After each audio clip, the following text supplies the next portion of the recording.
everybody. Well, look, this is pretty exciting. This is our very first live stream. I'm here with my partner in crime, Louis, and from Vinyl Latte, and we've got a great guest today, none other than Charles Kirmuss. So we're gonna get a few numbers built up in the room here, and then we're gonna fumble our way through this, aren't we, Louis? We're gonna do our best. Be gentle with us, because being a first one, we're just gonna roll with the punches and see where we go from there, aren't we? Yeah, we're just gonna let it roll, guys. Really appreciate you jumping in, especially this being sort of our inaugural event here for the Audiophile Show. And I think we're touching on a subject today that is really, really relevant to record collectors that are looking to get the maximum out of their system. While we wait for everybody to join in and get settled and get their favorite cup of coffee or cocktail, depending on what time of the day or where you are in the world, I think, I think when I think about the evolution, Shane, of record cleaning, and we're going to talk about record restoration later, but when I think about the world of record cleaning, the dishwasher was like all the rave, and then and then people started getting into like vacuum cleaning, and now ultrasonic seems to be dominating the market, right?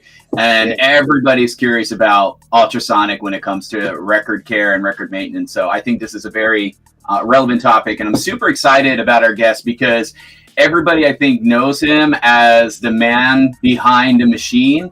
But he's got such an interesting life, man. This guy has done so much. I don't think people realize, like, the patents this guy has, the type of work he's done. So I'm super excited to pull him up and get him on here. Hopefully in a minute or two, we'll get Charles plugged in. But what's your thoughts, Shane, man? Yeah, look, I agree. Charles is not just a pretty face, as they say in the movies. He's definitely done a lot of things prior to his record restoration system, and that's what this show is going to be about. The Audiophile Show is going to be us talking to industry people about what they've done and for you guys, our audience, to get to know the people behind the brands. That's really what we want this show to be about. We just don't want to interview about a thing they've done. We want this to be an opportunity for people to understand the brains behind the product, the evolution of the product, that what got the person to get to the point where this product was born. And we want you guys to be part of this. We want you guys to be able to ask your questions. We've got Drago in here, and Dan's a good and a big contributor on my channel. He's over there a lot. So g'day, Dan. It's great to see you here. And look, Rick's here as well. We do thank you all very much for joining us on this inaugural show. We're going to get to Charles in a second, but we just want to let a few numbers build up in the room. But this is what it's about. It's about the interview behind the interview. This is what we want to do. We want to do stuff that's not been done on YouTube before. We really want to get into the bones of the people behind the products. So you guys get to know the person, then you will of course want to know what they've done and why they have made the product they've made. So yeah, that's what this series is about. That's what we're going to do with it. We're going to get some crazy people in here. We want to get some other YouTube collaborators in here and talk to them. You and I are going to get on, aren't we, mate? And we're just going to, if we find something we want to have a chat about because we've got a bug in our rear end about this, or we don't like that, or we do like this, then we're going to come on and we're going to talk to you guys.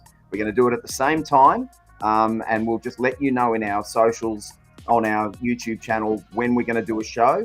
But it'll be the same bat time, same bat channels. And we will go from there, and we'll cover everything and anything, including any topics you guys might like to put to us. So that will be really interesting. Well, Charles will be here in about 30 seconds, so let me just share this before we get started. This is meant to be, if you follow Shane or I's channel for a little while now, we used to have the Audiophile series where we used to have the opportunity to invite the eventers and industry experts to the show to kind of talk about a little bit behind them, not just their product, right? This was never meant to be a sales pitch of a product, but about their passion, how they got started, kind of the man or the lady behind the technology and the brands that you know and love. And the reason we flipped it to the show is because so many of y'all had some great questions that we just never had we didn't even think of them. We didn't even say, hey, that's such a great question. Why didn't we ask that? So that's why we're going live now. So you have a chance to interact and ask your questions. So don't be shy. Go ahead and participate. I'm one of those people, I'm going to be honest. I'm like most probably the viewers on right now. You watch, but you don't interact, right? You just kind of like listen and you watch. We're asking to interact. That's why we did this. That's why it's a live show, guys. So hopefully don't be shy. Bust out those comments and, come join us here. What do you think, man? We getting ready for Charles?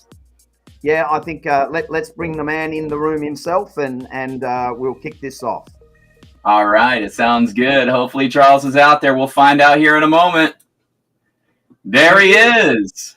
Presto changeo. Hi, everybody around the world on Shane's and Louie's channels. Oh, this is great. Thanks for inviting me, guys. Well, it's our pleasure to have you here, mate. Such a pleasure to have you here, Charles, man. Thank you so much for joining us here today. Where are you dialing in from, if you don't mind me asking? Where are you based out of? Well, I'm here in my home office in Westminster, Colorado. Oh, about 15 to a 30-minute drive out of Denver, depending on traffic. And our traffic roads, a lot of them are tolls, and they're all made by Australian companies. So they're taking all the money if you're on the toll road here. But they're great. They're the only roads that have no cracks for years. So that's where I live, if I'm home. Very good. Oh, it's fantastic.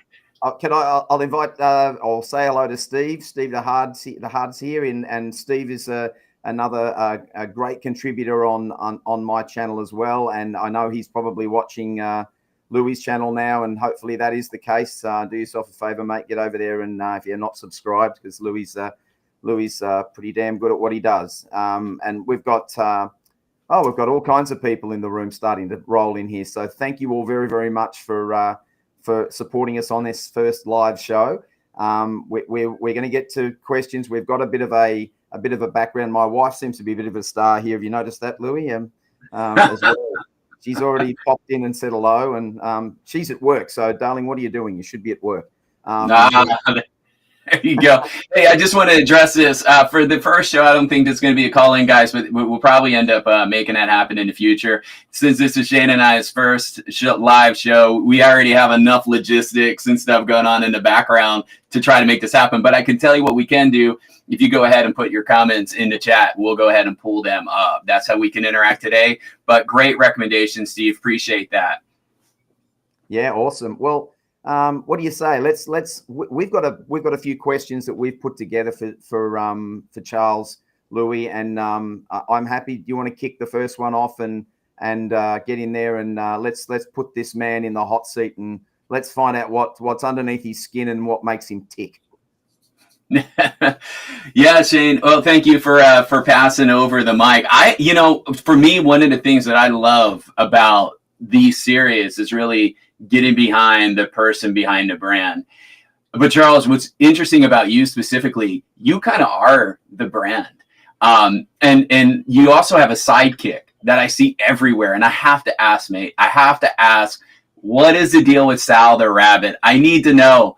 We need to know what the deal is, because every post that you have in social media, it's always Sal. Sal's flown the world. He's been in cockpits. He's been in fancy restaurants. He's been at concerts. What is the deal with Sal the Rabbit? It has nothing to do with Audiophile, but I am just curious. I'll get out to know what's the deal with the rabbit, man. Hey, Drago, greetings. Well, first of all, I was told by my better half, no rabbits in the video. You guys wanted to know what the story is. So when we first started Kirmuss Audio, I came out with this logo here. If you guys can see it, there's a nice disco girl. Her name was Skip. And she's actually, this is in the day when we called it cleaning. We still said restoration, that we didn't really understand what we were actually doing. We learned a lot So I'll share that with you as the time comes or people ask. So that was the logo, and it was on every machine. And we sold a ton of machines in our first year. And my wife decided for my birthday in October, what do we give Charles, who has more tchotchkes, and you'll see some of them here, than Carter has pills, little liver pills. What do I get him? Well, she got me Sal Rabbit. It's a Vandering hare out of the IKEA company. And basically it became the mascot. It used to be at all our trade shows. And for Christmas, we got Sally Rabbit. So Sal and Sally sometimes travel together. And Sal actually is very good when I travel overseas to Australia. I sleep with the rabbit. Oh, yeah, mate. It's great for jet lag. It really is. And now someone sent me a YouTube thing where actually people are saying people need some comfort. Well, that's where we got Sal from. And I'm also a volunteer first responder, now retired. And we did two things with the bunnies. Number one is we gave them out at the shows. When we saw young children follow their moms and fathers, primarily the husband is always there with the wife. So the wife would get a bunny, and so would the child. And when I arrive on a scene as first responder and I'm first on scene, while the ambulance and fire departments are showing up, I have some bunnies in the back that I give to the kids that are in the car that's being involved in a motor vehicle accident. And that's where the rabbits go. Unfortunately, the IKEA Corporation has decided to get rid of the Vandering hare. They now have junk rabbits. I'm going to have to copy this because we still have people that want a bunny. And we emptied, my business partner in the UK, Kevin Jackson, got the last 40 or 50 rabbits from IKEA Europe, and I bought the last 100 from IKEA here. So we only have one left that we can give away. Yeah. So that's the story behind the bunny. And now Audiophile said, geez, I'm buying a $1,000 system. I don't want a bunny. So we came out with the current Kirmuss logo here on the back. And now people want the bunny stickers. So we got a cult. So that's the story. Well, a question for you, Charles. Now, if we've got a daddy rabbit and a mummy rabbit, are we expecting any babies anytime soon? I would love that, because otherwise I'd have to go to a factory overseas somewhere and make more bunnies, but it hasn't happened yet. Very good. Well, that is very interesting and cute as anything behind you there. I mean, I now see, I can see what you're talking about. There was definitely a boy and a girl there, and you know what rabbits are like. I won't say any more than that. Yep, they're eyeing my garden in the backyard right now. The vegetables aren't ready yet. Oh, right. Okay. Well, we've got some other great people in here. We've got Carmine's in here too. Again, a great contributor to, and he's we see Carmine quite a bit, and he's a pretty awesome guy with some great questions as well. So no doubt he'll be coming up with some questions. Now I note that Dan has asked a question here, and it's and so we might as well just kick into some of these questions, because our questions will be some fill-in questions when we get to them. But you guys are the reason we're doing this show. So we should probably jump straight into this. And Dan is asking Charles about the discovering record restoration process and talking about that. So it's all yours, my friend. Well, it was very interesting. Those of you who may know me, I'm really not from the audio industry. During my high school years, I worked Bill Layton Audio and Audio Shop, a Macintosh dealer in Montreal from 71 to 74 every weekend or Friday nights. And back in the 60s, 1966, 67, I used to build my own audio equipment. And the way I got into this restoration business was totally by accident. Since 2006, I'm a volunteer with Global Sources trade shows. They're the people that put on the largest electronics show twice a year in Hong Kong. And since 2006 till COVID, I was a speaker there twice a year. I've been to South Africa, Brazil, doing also trainings on how to help foreign buyers maneuver through Asia, primarily China, and how to avoid some of the pitfalls. And one of the folks in the audience came up to me and said, "We just bought the Rogers BBC company, and we would like you," this is the Hong Kong group, "we would like you to represent Rogers BBC globally." And I accepted the challenge. And they said, "We know that, you know, you're a nerd and whatever." They found out I'm building tube amplifiers and a radio station, a TV station when I was in the teens, if not in the 8 and 9-year-old arena. So my first trade show was in, here we go, there, 2014. Anne Bisson was in the Munich high-end show. She was singing with the Lawrence Audio folks, and I was there with my Rogers BBC speakers looking at what was going on. I met Anne. I became the Lawrence Audio representatives. She was representing, obviously, and singing for Lawrence from Taipei. And I saw an ultrasonic machine sitting next to me being sold for $9,000. And I saw a vacuum system being sold on the other side of my booth for about the same money. And, you know, and I will say I had a VPI 16.1. I bought it back in the 70s.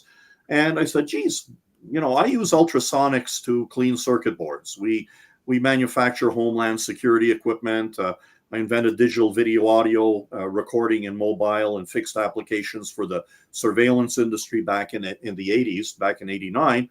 And I said, there's something wrong. You know, an ultrasonic should be $400, $500, $600, you know, not $9,000. So long story short, this was a challenge. I gave up on the Rogers BBC speakers because the Chinese could not figure out how to laminate birch plywood. Normally, if you take a veneer, you need to oppose it by 90 degrees and glue it. Otherwise, you have problems. So 15 of the speakers sold in Montreal in heating season and winter, they all cracked. So I ate 15 speakers. The manufacturer didn't want to give anything. So I said, let's take a look at what this ultrasonic and vacuum cleaning systems are. So I got both machines, brought them back over to the States, didn't fall apart in United or get stolen. And I said, they're not doing anything. I also took my vacuum machine out and I said, I don't hear anything, you know, acoustically. And using a spectrum analyzer, I didn't see any difference either. As a matter of fact, I saw degradation of the system. Or of the sound and the sound stage and the imagery. And the more I played the record, some of the pops that were hidden were back again. So that's where it started back in 2014, where I said, we got to figure this out. I did not want to go into this industry and go and sell a washing machine. I just wanted to find out for myself what's going on here, you know. And I still own the equipment that I earned working in Montreal, my tape directs, my tape reel-to-reel Akai 747, the TC 1800, the Nakamichi Dragon. I still have all that still being used. So to cut to the chase, I'm fortunate I have a thermal vac chamber where I can put materials in. It's a big microwave that I can turn temperature up and I can turn humidity up. And I can do what we call advanced staging. You'll see there are a lot of patents behind here and whatever. So I'm not necessarily in the audio industry. But what I did is I bought 6 Hall & Oates records, all the same pressing and whatever. Put them in this machine, turned all the temperature up, 97% humidity, 97 degrees Fahrenheit. Let everything cook for 3 months. I did a recording before, both audio and electronically spectrum, took it out, measured, saw a big difference. We accelerated aging. We had fungus growing on records. So put it back in for another 3 months, took it out. Then by then I had 5 different machines. So I then followed the manufacturer's instructions, whether it be an ultrasonic, whether it be a spin clean, manual, and did the cleaning. Put them back in for 3 months. We had more stuff growing on there. Took the measurements, put it in another 3-month cycle. And then finally, in between all of this, I then said, why are we not improving the soundstage? Why are we not improving the output of the cartridge, the dynamic range, the timbre, the harmonics, the resonances, where music lies? Yep. So I'm fortunate by going to Japan, fortunate by going to Taiwan for other businesses, went to Denon, went to Sony Records, learned about records, and learned about this miracle thing called a stamper. There we go. Yeah. I learned about this is what we want to play. Everything else is immaterial. Yeah. So I learned how records are made, and I found out by going to the University of Colorado down the street, their engineering department, their chemistry department, and learned that PVC records repel water, and water, cleaning solutions and whatever, the droplets are larger than the record's groove. So that's why we can't do anything. And what we're doing when we are cleaning, we are doing surface cleaning, but we're not removing the three elements that we've discovered that we need to remove. Yeah, so, down in the groove. Down in the groove. So it's actually three things. The first thing is whatever we use to air or vacuum dry on a record. Records that are, Kirmuss word, restored come out dry. No vacuum, no air drying. Yeah. So we have a film. We then also have a film that's created over time by a record being stuck in a record sleeve for a week, 10 years, 20 years, 70 years, 100 years. The majority of scratches that you see on a record surface are scratches not necessarily in the plastic, but on the outgassing and the breathing of the plasticizer coming out of the record and being stuck in the sleeve. And PVC sleeves do the same. So that's a film that we also need to remove somehow. And if I equate this film, and that's a recent discovery about a year now, where after restoration, there are no more scratches. So it's your new car smell. You smell the new car. It's all the plastics are exhaling, and the film on your windshield is what we see on the record. So that had to be removed. And then obviously the record has to pop out of the press. If it doesn't pop out of the press, it looks like this. Forget about the chip here. I'm just going to move. There we go. It looks like this. It's being pried out. Why? When the record is being manufactured, it's seeing two stampers compress a piece of plastic. And the plastic gets squeezed. 3 minutes later, it comes out. And like Michael Fremer said when we first started on our first show in 2017, there's no such thing as a release agent. We don't see PAM being sprayed onto the stamper to allow the record to pop out in 3 or 4 minutes. Of course not. It comes out and surfaces out of this piece of plastic. So long story short, we created a system based on understanding that water, with or without a soap in it, is repelled by the record. The droplets of water or liquids and cleaning solutions are larger than the groove, so you can't get in the groove. Yeah. So how do we get into that? So that's where, again, going to the university library. I don't like internet. A lot of the stories on ultrasonics, even by so-called experts, are incorrect. So I found out how to change the charge of the record to be opposite to that of the water. That then allows me to use cavitation, where bubbles rise, they implode, they're now drawn to the record, and they vacuum out, they suck out through a plasma action, a plasma wave, if you want to call it. Some people term that, it's really not correct, but a lot of the savants are saying that we're vacuuming things.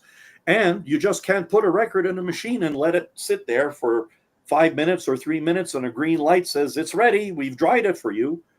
We need the charge that I found that works gets washed off. I need to use a spray and I need to use a brush to change the charge of the record to be opposite to that of water. Yeah. All right, so Charles, let me double click on that if you don't mind, because the big thing that always people say is water's bipolar. So how do you change the charge? Number one, water droplets or water is a dipole. Okay, it's a dipole. And if you consider, for example, a glass rod, a glass rod has no charge. I use this example in speaking to elementary and high school students that I've been asked to come and talk about this nerd that's gone into this crazy business with this washing machine. Julian from Margulis would love that. Yeah, this restoration system. Well, I can take a silk cloth and I rub that glass rod, and now I induce a positive charge. So the proof is I now bring that rod to a faucet of water. Without inducing a charge, the water goes straight down. By using a silk cloth and now charging that glass rod, now the water is attracted to the glass rod. So you can do that in your home. So here, okay. Well, let's get. So to just finish, this is a simple charge tester. I can test the charge of water, which is minus 0.098763 kilovolts, and the charge of a record, which is minus 7876 whatever kilovolts. Mm. They repel each other. Change the charge of the record. My record now is plus 0.763 kilovolts. And as the record spins in our machine, that's why, unfortunately, you need to go in and out to remove all these layers. The charge goes back to what it was before. So that's what taught me about what we need to do to ultrasonic technology to clean, in my case, restore a record, because we're actually going down. So I guess some of that secret sauce that we're talking about here, without giving any IP away, is that the difference here is we need to have a negative charge on either the medium or what's going into the medium, and the other's got to be positive, so that we get an attraction that can start that process of getting the deep cleaning into the groove happening. Is that right? Yeah, that's absolutely correct. And my industry peers really aren't interested in the work that you need to do. I mean, we need to go through all these layers in and out of the machine 3 or 4 times. The record comes out virtually dry, as you guys can contest and know, but people want convenience. I take a look at it. If someone has a $3,000 stereo system or a $300,000 stereo system, doesn't it make sense to do a little extra work on maybe your $200 record now to play this? So that's one thing that I learned. The other is about frequency. Very, very confusing. Everyone forgets that we have 3 levels. Remember, we have whatever coating is on the record from whatever you air or vacuum dry. We have the outgassing of the plasticizer, amplified by the record being stuck in a sleeve.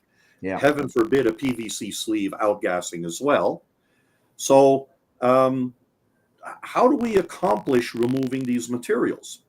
Well, if we take a look at ultrasonics, what happens is we need to clean an oil, right? It's the film. The first 2 layers, top down, it's a film. 25 kilohertz is the right frequency for it. Why? We don't have a lot of detail that we're trying to remove. Remember, we're trying to remove the oil, okay? Yeah. So I need something that's close to 25 kilohertz. What are we trying to remove next to those films? We're trying to remove dirt, fungus, dander, particles, whatever. They're usually between 3 and 5 microns in size, okay? So I need to be around 35 kilohertz to be able to remove both the oil and the particles. But it's in reverse order. My contemporaries, we're going to do 120 kilohertz. 120 kilohertz is used to remove submicron materials, bacteria. My needle ain't hitting bacteria. It's not hitting it. It's used to clean substrates when we're building silicon chips and whatever. It's used for endoscopic, how should I call it? endoscopic cameras and whatever. So I don't want Shane's DNA when I visit his doctor in Australia and I get the camera shoved up you know where. Okay, so that's what it's for. But people say, yes, like J.R. Beauclair is a great guy. We work together between alignment of the cartridge and the tone arm and playing the stamper. We have submicron detail, but you cannot get to the submicron detail without being able to first remove those coatings. Well, in fact, we've had JR on our previous our audiophile series. So JR is also a friend of ours, and look, there's another couple of questions here which I want to get to. So we want to try and roll through these. It's for you guys. It's for you guys. You know, I'm there for you. So Steve's asking a really good question too here about cavitation can cause erosion.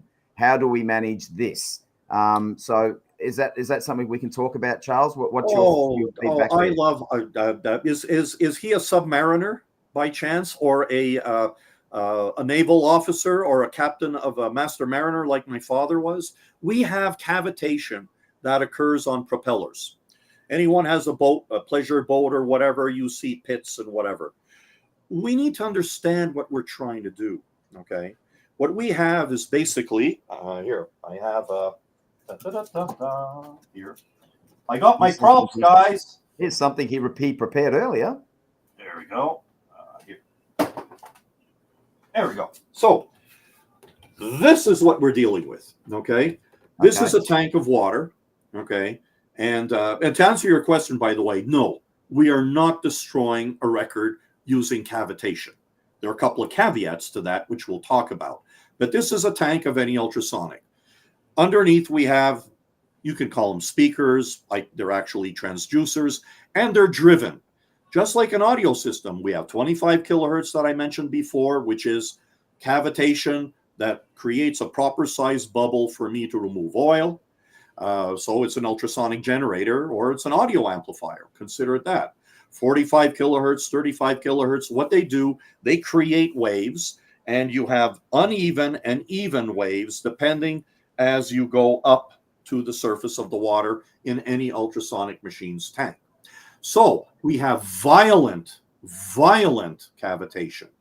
You can put an aluminum foil sheet into a ultrasonic, 40 kilohertz ultrasonic, for example, 45 kilohertz ultrasonic, and it will tear the aluminum foil apart. Not dimple it. It will tear it if it's a real ultrasonic. Okay, so we need to consider frequency.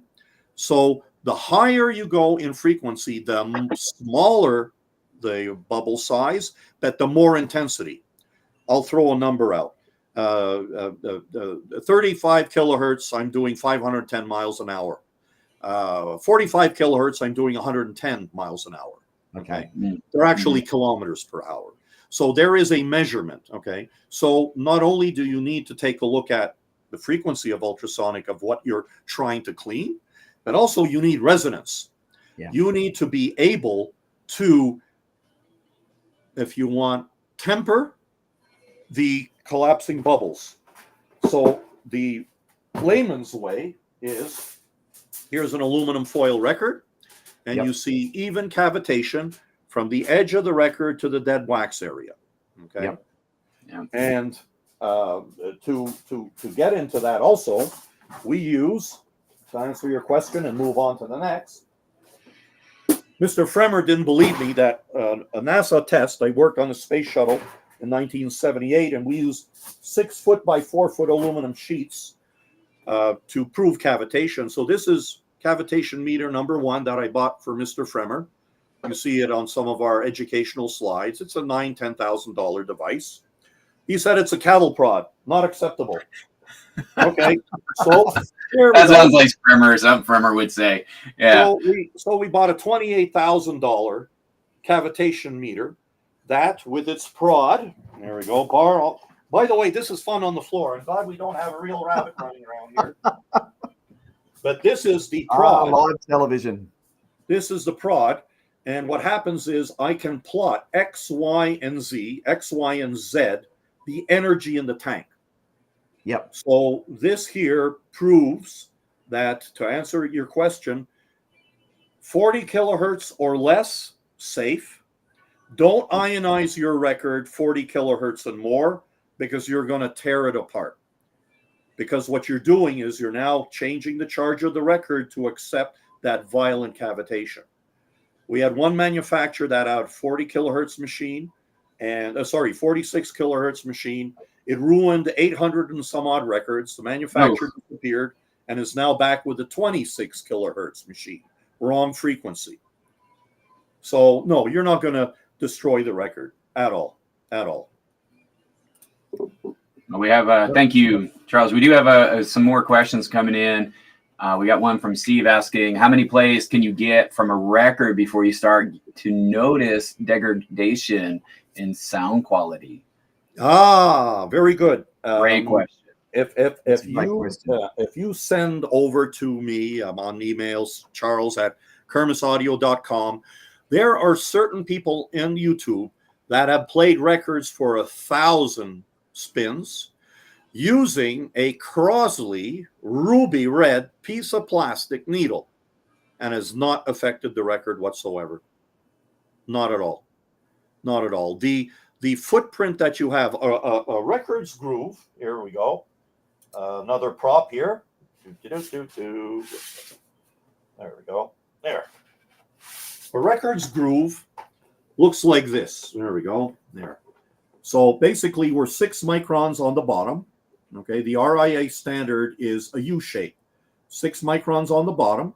And then we have 35, 45, 50 microns on the top and the middle. It moves with the music. It's not linear. Okay, if you take a inexpensive microscope, you'll see that there's a little wave in there. It goes with the music. So our needles are sub-micron, or not sub-micron. Yeah, they are sub-micron, elliptical or conical. So you are not going to, with the contact area that you're not going to go and eat your record apart. You're not. Okay. Yes, with those ruby reds and whatever, because now the coefficient of friction is so high, and you're now on the surface, not necessarily in the middle, certainly not on the bottom. That's when we see damage. As a matter of fact, I have with me, we're going to answer the questions. This isn't the Kirmuss show. This is your show. But I got a car record player, and it uses a cheap needle, and it spins a 45 RPM record. And guess what? There's a little pan underneath that picks up the black dust. Oh, dear me.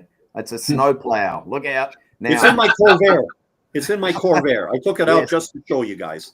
Well, look, and we will keep rolling, because one of the questions we're getting asked on several occasions here is all about, why is an ultrasonic machine? Let's just talk about yours, Charles. Why are they so loud? Why are they loud? My ultrasonic machine isn't loud, because I'm using a frequency of 35 kilohertz with a 70 kilohertz resonance, which is air pressure that evens up the cavitation. You unplug my motor, it's just bzzz in the background. The ones that you hear are the ones that are 25 and 26 kilohertz. These are the machines that are identified. They look like basins that are metal, like a stainless steel or aluminum cabinet. You need earmuffs or industrial isolation headphones, because they're very loud. And remember, I mentioned an ultrasonic really is a stereo, or it's a sound system. You have a generator, which is the amp. You got a frequency, and then afterwards, you either hear it or you don't. So if you hear a noisy ultrasonic, first, it's used for cleaning metal parts, and always use an industrial protective head protection device or earbuds. Yeah, and you will not hear 35 kilohertz per se. You will hear the collapsing of the bubbles as they rise, they implode, and they're amplified a bit in the tank. So you will not. You will hear a little buzzing sound, because there is a buzz, but it isn't a 26 kilohertz audio frequency. Okay. Have you got something you might like to ask, Louis? Yeah, as soon as I can get over to it. Here we go. We got another one in here. Charles, looking for a recommendation on a vegan alternative to the silk cloth. Do you have any recommendations? I'm trying to understand the question. The silk cloth that I talked about was basically to induce a charge, okay, into a glass rod. A vegan, I have no idea. Is that a trick question? It may be. Maybe we need a little bit more clarity in the chat. Yeah. I mean, okay, so we've touched on the machine a little bit here. Let's get back to the genesis of what these shows are all about, and we really appreciate you guys typing in your questions. This is what this is all about. It's us bringing our audience into our guests so that they can answer questions without notice, and sometimes they go well and sometimes they don't. That's live television. That's the fun of the whole thing. But Charles, let's talk a little bit more about the genesis of Charles Kirmuss, where it all came from, where it started. Let's get our audience to understand a little bit about what got you to where you are now, starting from the early years. I was a nerd. I was a nerd. I think I'm still the only high school student in all of Canada, if not all of North America, that in high school was exempt for 5 years of phys ed. I remember in 1971, Mr. Kowalski, our phys ed teacher, going up to Mrs. Schultz, our principal, after 2 weeks and say, Charles can't dribble a basketball. He can't kick a football. He's good on the pommel horse. He certainly won't go more than 10 feet up on the ropes. Give him the keys to the electronics projectionist room. Have him handle all the films for projectors and cassettes and whatever we had in those days.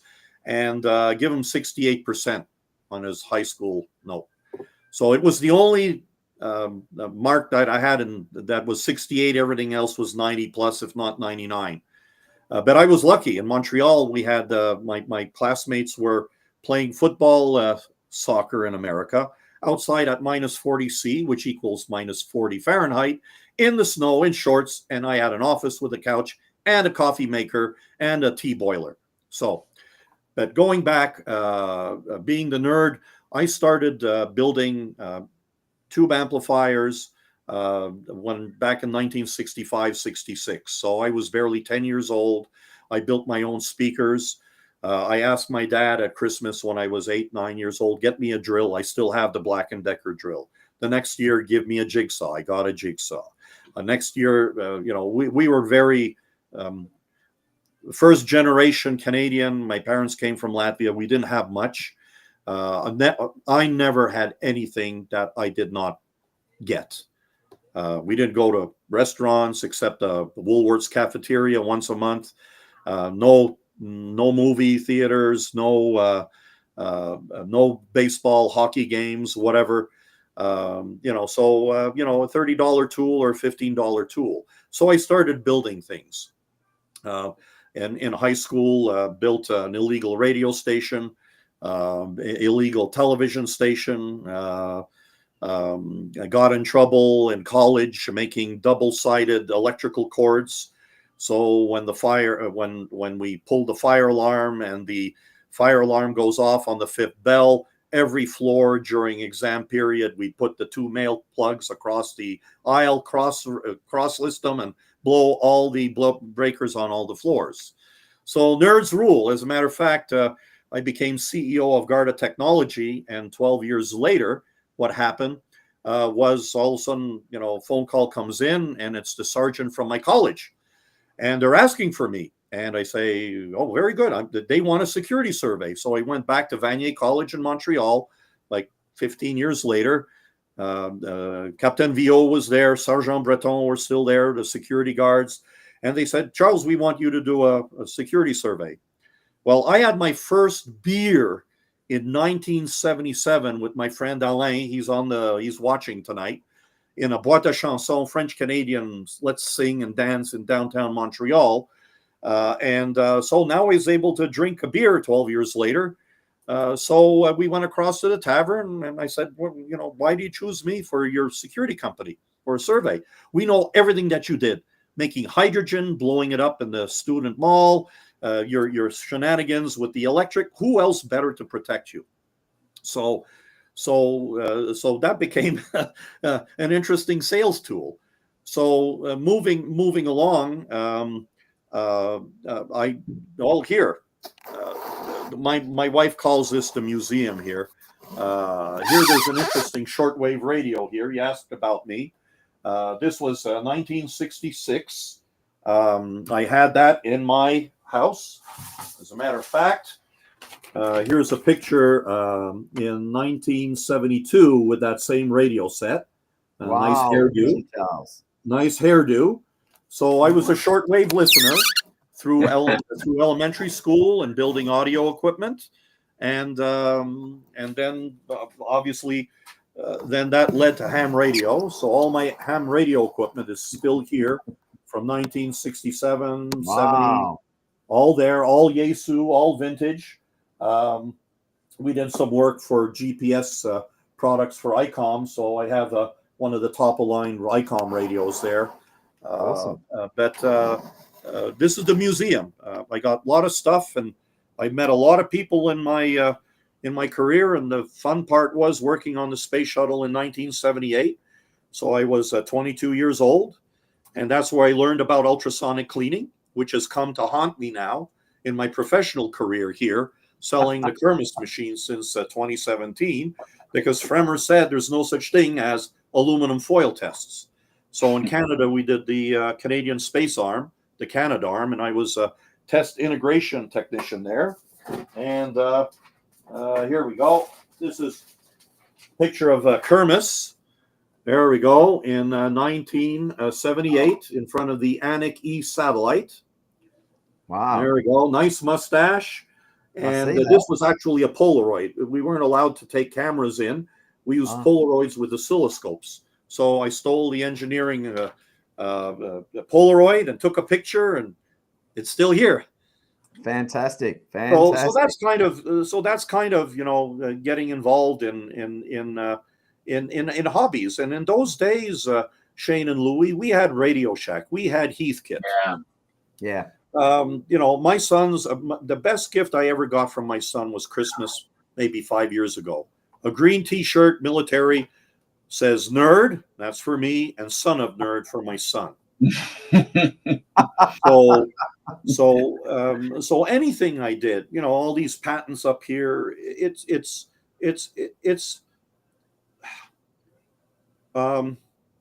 people that know me, I share my enthusiasm. I like to look underneath the hood. Is it a 4-cylinder? Is it an 8-cylinder? Is it gas? Is it diesel? I ask questions. And when I was working at Bill Layton Audio Shop in Montreal, 71 to 76 or 74, I should say, I met Dr. Watts from Disc Preener. Well, he taught me about cleaning brushes. His patent expired. Guess what I recreated? A 10-micron brush to get into that small groove. Not one of those 35-micron brushes that you buy that do nothing. So I had peers. I met the engineers from Quad. I met Mr. Nakamichi, and the salespeople in the store and the owners. They taught you. So here I am. Now I do a lot of sponsoring. I love Anne Bisson and Danielle Jacques. You see them at all the audio shows. Hopefully, Shane, you see them down in Australia. But on Friday nights during school, after school, I'd walk from my house with my friend Robert Kachuga. Ended up at Heathkit at 6 o'clock at night. Ended up at Sonar, which is Filtronique, owned by Danielle Jacques. I did not know that at the time, looking at all their focals and whatever. Then took the subway down, saw the Radio Lawrence, the shortwave radio guy with Grundig and whatever, the Audio Center, then worked at Bill Layton Audio, Then before closing time, went over to the audio shop. Audio shop, by the way, in Montreal in those days was the engineering lab for speakers for Macintosh. So when the store closed 9:30, we're upstairs. The boys are drinking all of their stuff, and we're just drinking Coke or Pepsi or whatever. So I've had a wonderful exposure to all of these people that took you in. We want young kids to get into this. Yeah. You know, and I think that's also, I mean, getting off the topic and on this, that's part of the reason why I think Louis and I have created our channels. And I like to, I mean, I've been in this industry in one form or another, from a music collector through to the sorts of things that I've done in the industry for the best part of 40 years. I'm a 54-year-old guy, and I started listening to music pestering my mum to buy records when I was 12. So it's more than 50 years, and 40 years. And it comes from a love of wanting to share the knowledge back. And I see that in you too, Charles. It's because people can't know until they know. And I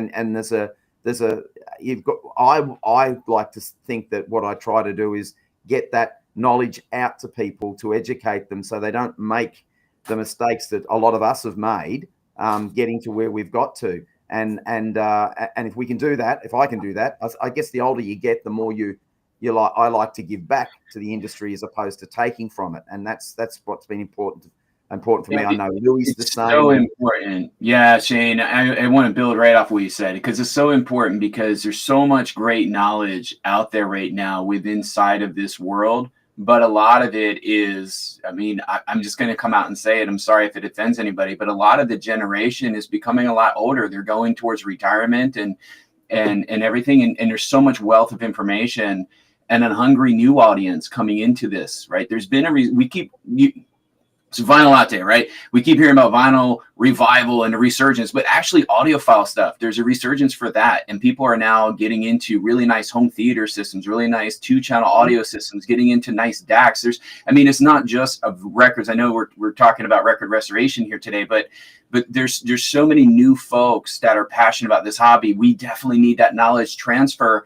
And what I feel, this is just me passionate, we need to support the local hi-fi shops, because that's where you get that knowledge transfer. There's great to buy online. They're convenient. You could do a lot of great research there, but man, support your local, because those guys have, to Charles's point, just decades worth of knowledge that they're willing to share with you. You just need to go spend the time there. I saw a question that came in. What's the oldest record that I've restored? Not necessarily a record. The Library of Congress, I'm disruptive. I've proven that you don't use any chemical on any recorded media unless you've checked with what the media you're cleaning is made out of, and whether the chemicals are aggressive to PVC vinyl. Okay, if you have machines that have pumps, whether they are affected by neoprene and rubber. And here are record cylinders. Okay, John Levin is a large collector in the States of these. He's part of the ARSC, American Record Society of Collections. And I've been working on how to use ultrasonics to restore records. And there are 30, 40, 50,000 of them over at the Library of Congress, and they gave up.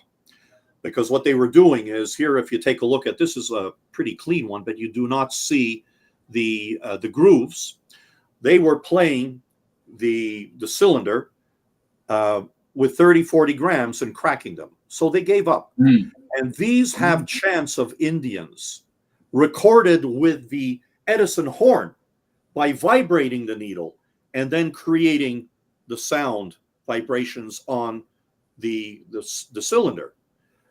So 3 out of the 5 different types of cylinders I can now restore. And everyone thought that the fungus among us is Mr. Fremer's great line. The fungus among us, this isn't fungus. Discovered is these have cotton inside.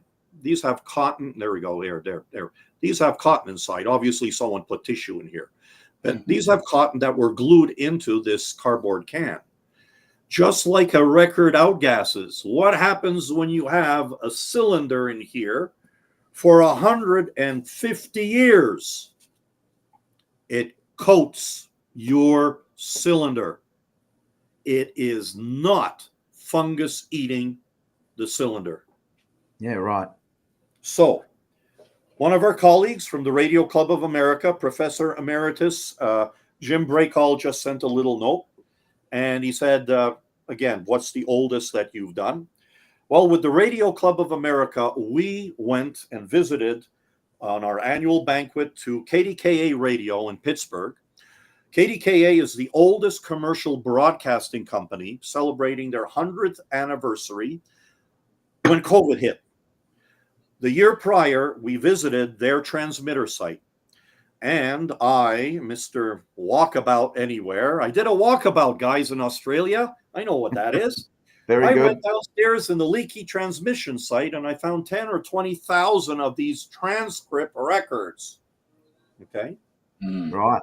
And I begged Jeff Grazzi, the station manager, please, I need one. This was, I think, in 2017. I need one. I need one. Why do you need one? I'm making a record restoration machine. I need one. I chased him through the whole visit. He finally gave me this. So for those of you that don't know what happened back in the 60s, we, during the nights, had maybe a guy answering the phone at the radio station. We had a phone and a direct line over at the transmission site, some 20, 30 miles away, whatever.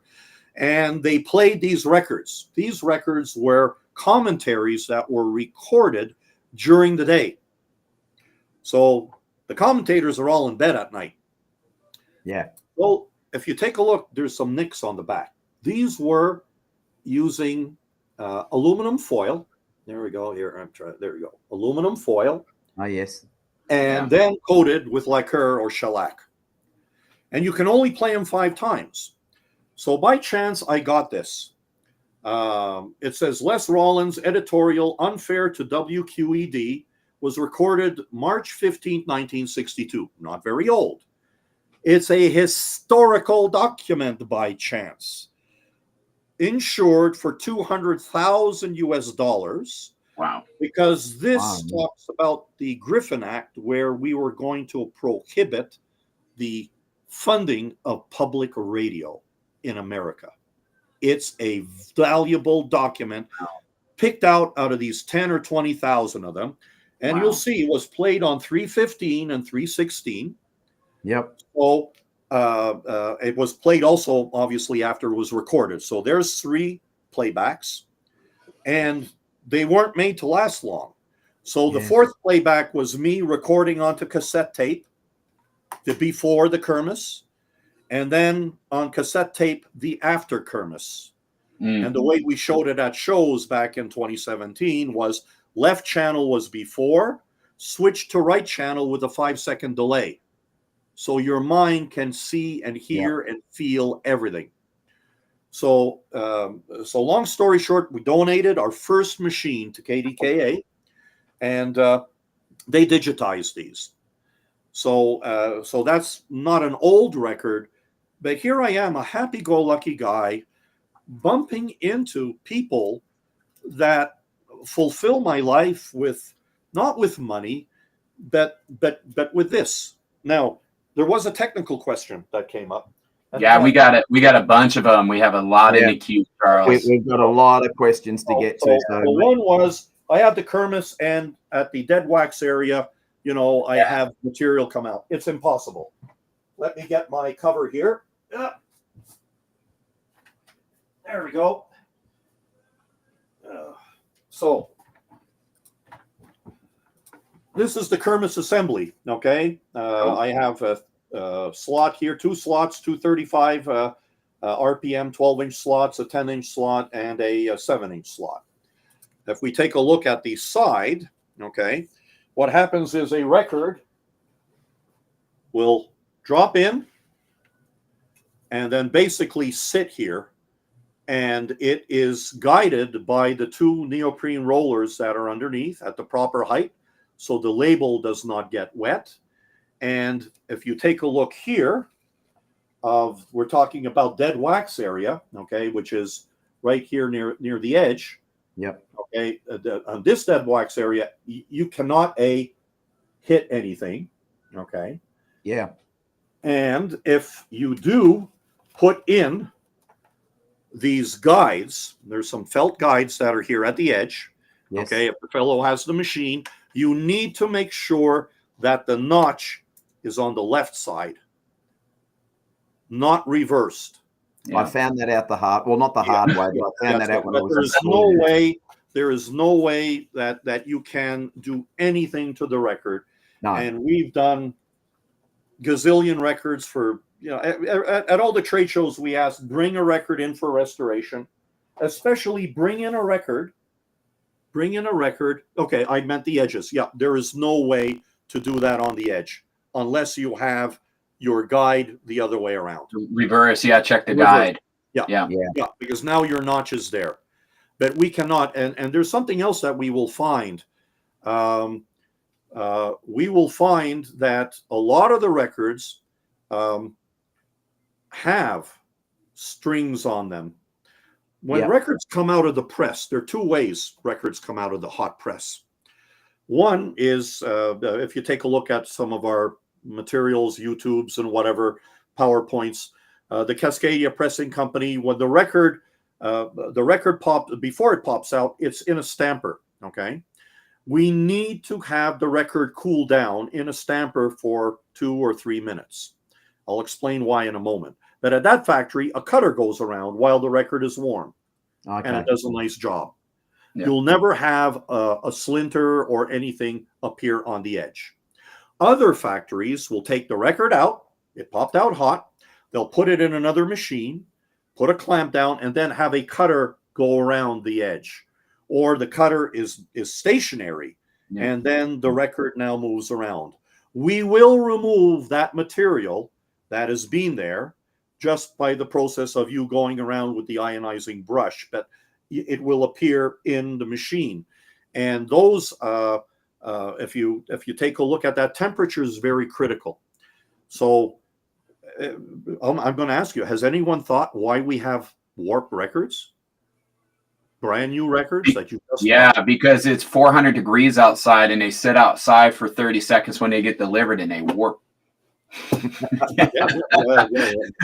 Or I leave them in my car. I'm sorry to be sarcastic. I know that's not what you meant, Charles, but we've all got that story. We've all got that story, Louis. That's not what you meant, Charles. I know. I'm sorry. I was just poking a little fun. Well, the demand is so high now. If I have a machine that can pop out a record every 3 minutes, okay,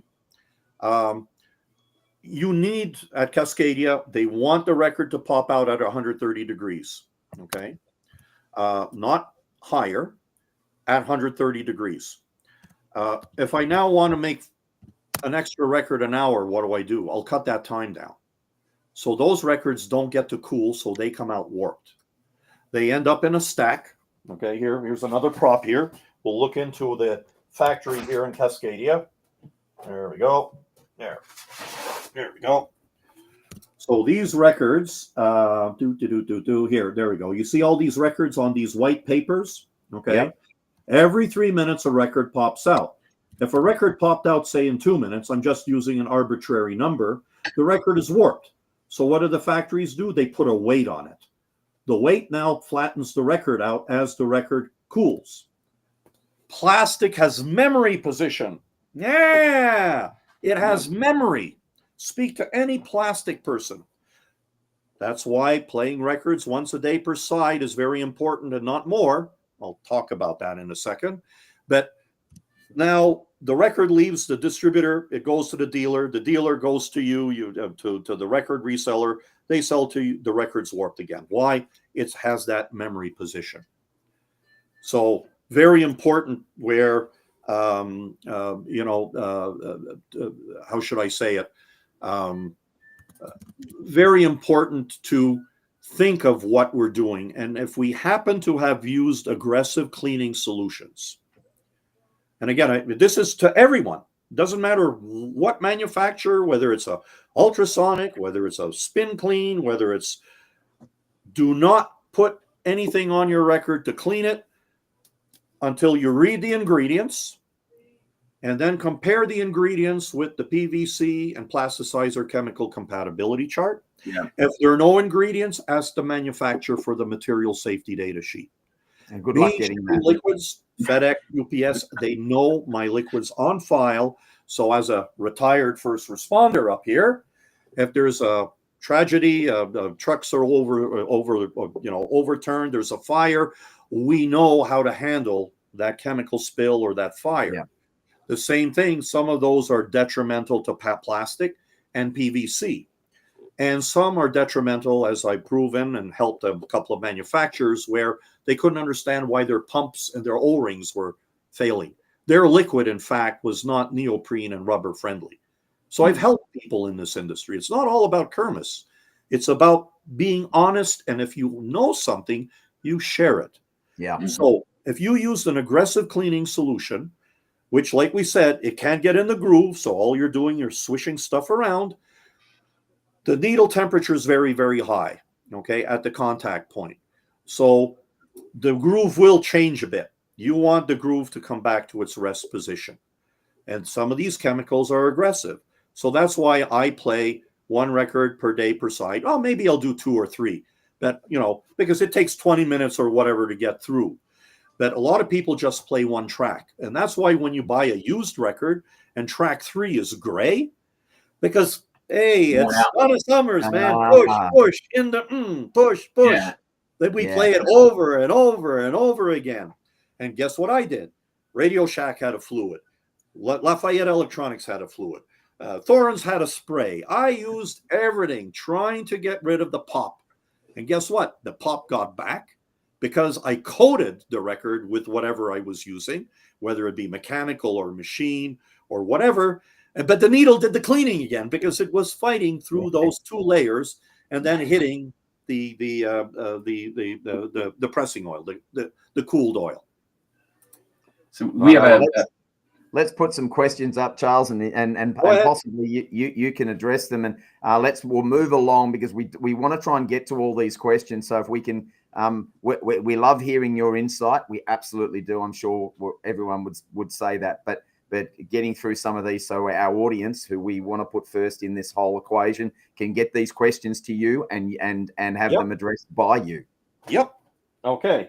I see one right here talking about the styluses, and it's properly aligned. It's a diamond. You're going to be taking now the Kumas 60, right, Shane? From looking at your channel. Well, keep my fingers crossed. I've just taken delivery of a Kumas 50. And, I know. I saw that. Pretty damn impressed with that, let me tell you. Okay, here, let me get to my prop here again. Okay, so we're not writing on the bottom. Okay, we're not writing on the bottom. The 6 microns right on the bottom has nothing inside. It's just a guide. Okay, You're not picking up music down there.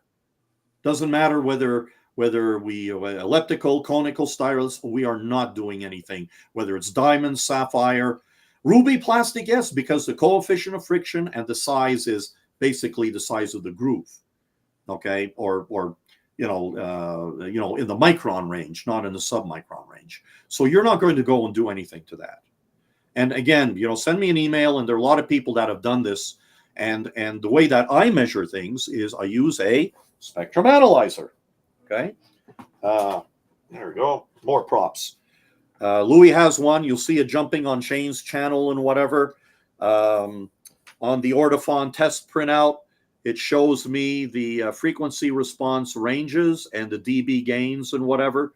So I can do a test record with Audiophile right here. Use the Audiophile computer right here. My goodness, how can you move around in that room, Charles? Every dealer in the 70s had this from Audiophile. It's a TC300. You had a test record. You had a jig that went on to your turntable. You were able to get a printout after playing the record, decibel output of the cartridge, frequency range per band out of the cartridge, the impedance, the capacitance, the resistance of the cable, all on a printout. So in one of the, I have to find the video, that I ran a record using a BSR auto return with a Shure M44 cartridge on that same test record after 8 months, just back and forth, 20 minutes nonstop, no difference. No difference. Okay. And how? Again, I didn't even look at, my little test meter with jumping things. I just asked for the printout from the Audiophile tester. Okay. And you're going to need to have a lie down, mate, after this this interview. You're getting plenty of exercise. Yeah, and you can do the same thing if you have an oscilloscope with the Shure tester. When Shure closed, when they sold their last Mark V cartridges, V15 Mark Vs, 10,000 of them to Library of Congress. Gary, engineer, gave me this brand new in exchange for a machine and the test records, and we can do the same thing using the oscilloscope. Yeah. So you can see, by the way, in this study of how I got in this, it's test equipment. Yeah, it looks very much. There's a lot of verifying your results through testing and analysis. That's clearly obvious. I'm seeing more of that than I've ever seen, Charles. Yeah, a good question I just saw here popped up. Do I want to do a pre-clean? Okay. Yeah. Remember, if I have a record that I picked up that has fungus on it, powder on it, schmutz, isn't that what we call it? Not oils, not fingerprint oils. What I do is I'll use the bunny cloth with distilled water and just a quick wipe, and then I process my record in my machine.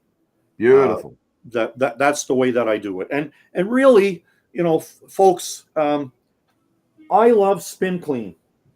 You're going to say Charles is, eating some of this Vegemite here, and he's gone. Hey.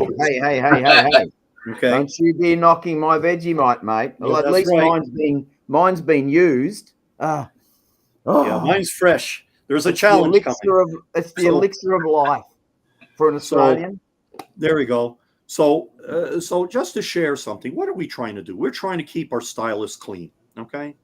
And we had a panel with Michael Fremer. I represented the ultrasonic industry, and then we had vacuum guy, and then we had the VP of Spin Clean.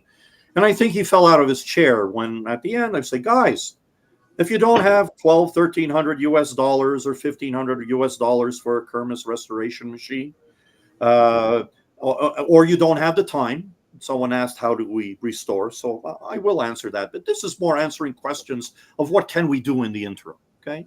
Use distilled water, put it in the Spin Clean. I like the Spin Clean because I'll take, not the $200,000 record, a little humor. I'll turn it around, okay? The water droplets are larger than the groove, so I can't get in the groove.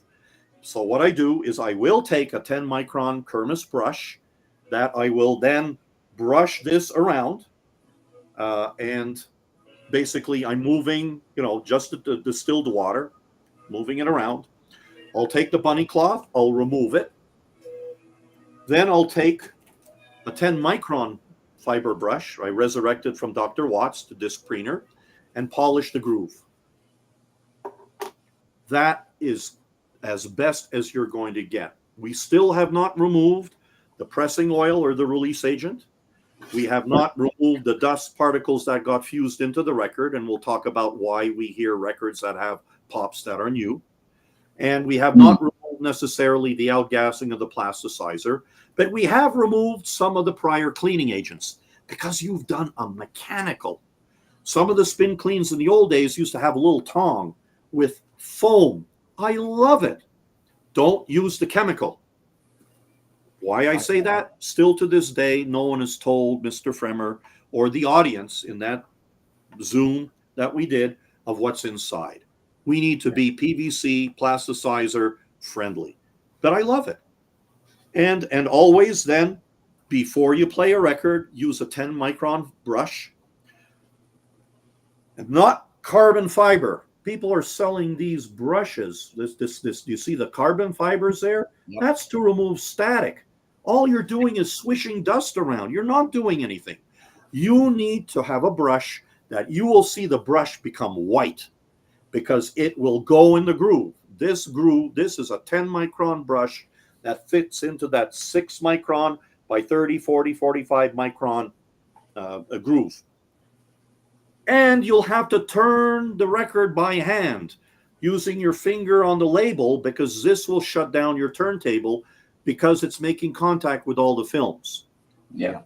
If the films were removed by our process, you won't have the problem. But records that are in your collection right now, all the other brushes, they do nothing.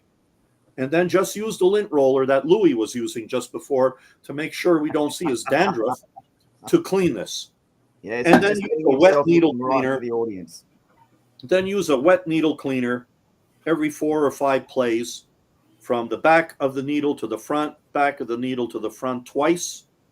That's it, not the cantilever. That's all you need.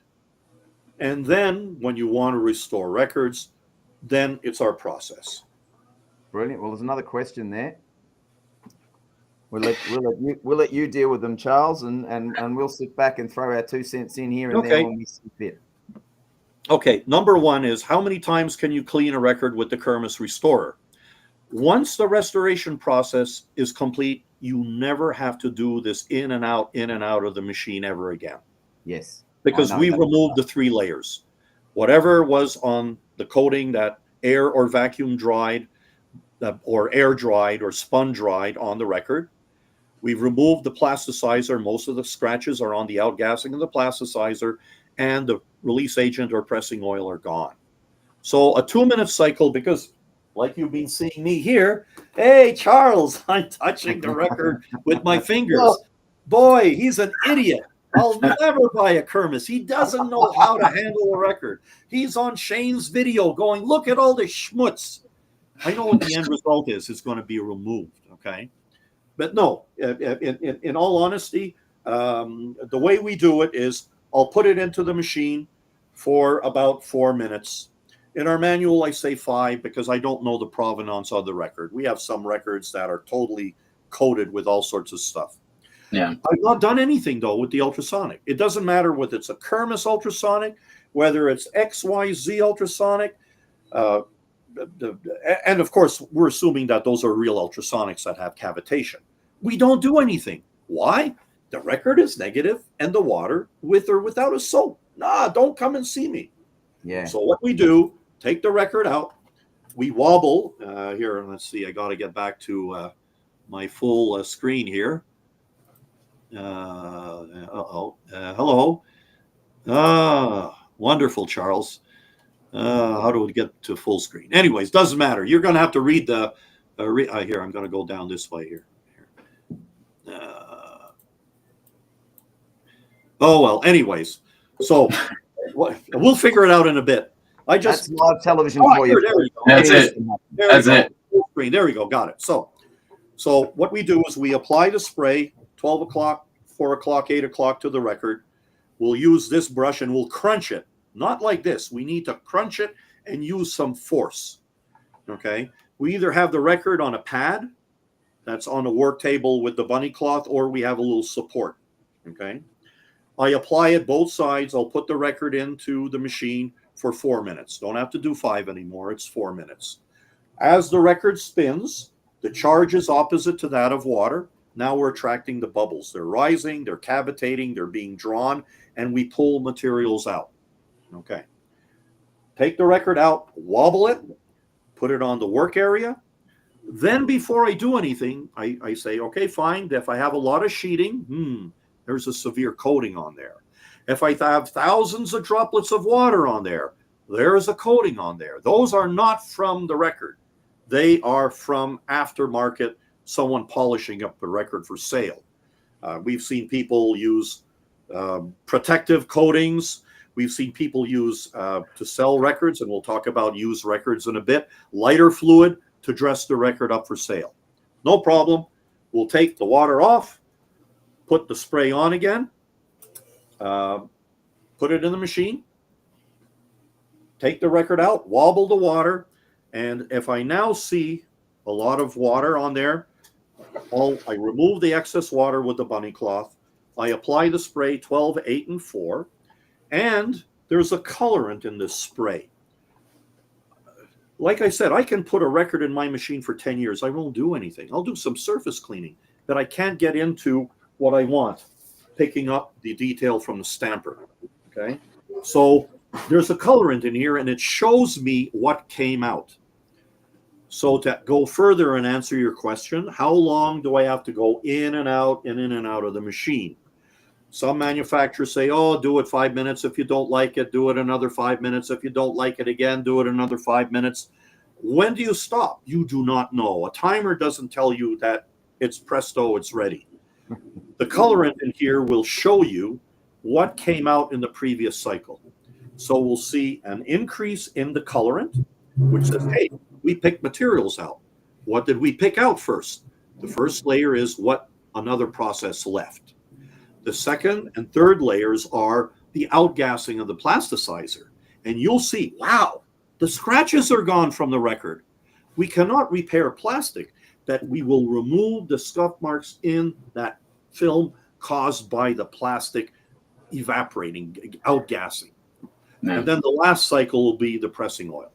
And how do you know that's left? And that's that film that you talked about earlier, which, to give people an idea, it's that film you see on the inside of your windows of your car. That's the film that's got the damage on it, because essentially it's almost like a layer of protection that we now want to remove. Shane, you should do this. You don't need Kirmuss. You hit the nail on the head. We need you, Charles, that's for sure. Except for the aggressive chemicals, all of these two coatings that I talked about have protected our plastic. Yeah. They have. Okay. We've all done that skid mark, and we hear the click every revolution. Okay. If we removed all these three layers, the needle now is lower.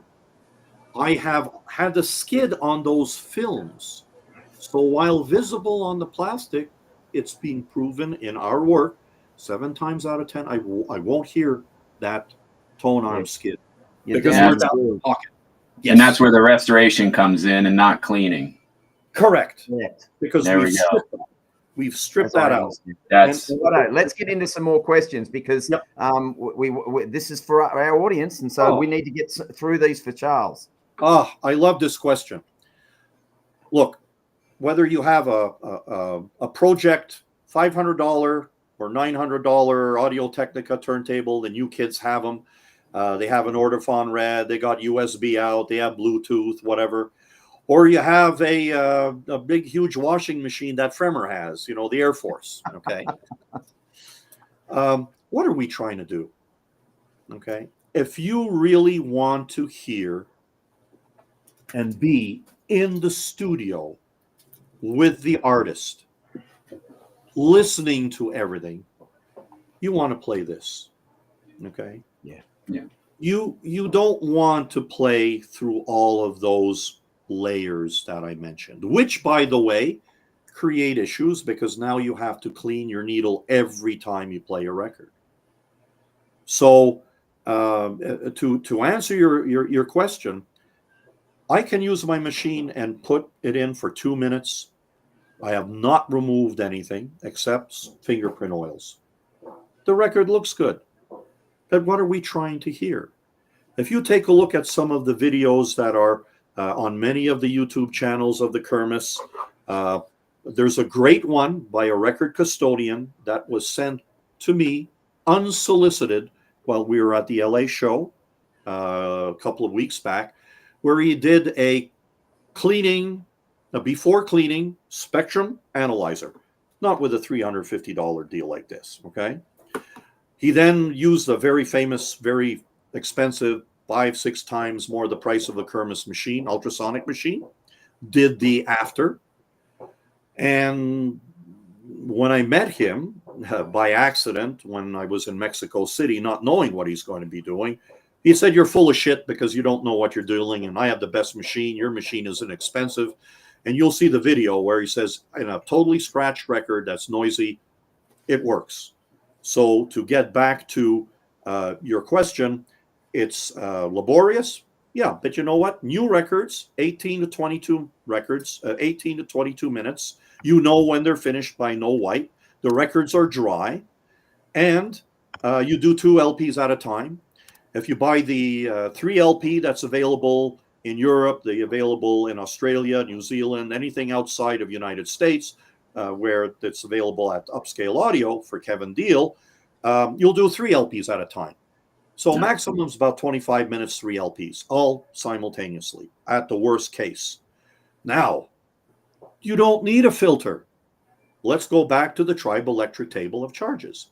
The triboelectric table of charges states that a record is negative and water is negative. That's why after restoration, I wobble the record, the water comes off. I use an optician's cloth to remove the few droplets of water. I then polish the groove with a 10 micron parastatic felt, and we're done. And all of these filters, again, this is science. I showed Mr. Freber. So here, guys, this is part of the microscope. I have a $278,000 microscope that I had to buy for Mr. Fremer in 2017. There it is right there with me, nicer, younger man. There are those Hall & Oates test records that I mentioned. To prove there was a pressing oil. He said there's bullshit. No PAM being spread on a stamper. It comes out of the plastic, as we talked about. This lens is $75,000. It has a fiber optic light that goes, and it's 2,500x. And I can measure the grooves. So I proved the pressing oil issue. It's not a $300 USB that everyone says, I can see clearly now. Yeah, the dirt, dust, dandruff is gone. But you haven't seen what's inside the groove. You haven't seen this. This is what we see. Here, why are records? Let's talk about records that come out of the press. You saw they pop out on this paper. They're stacked. Every 3 minutes, a record pops out. So here we have a piece of dust that got fused into the record because the oil was cooling. Well, every time you hit that with your needle, and most of the time it's on the edge of the record, you'll hear a pop at that spot.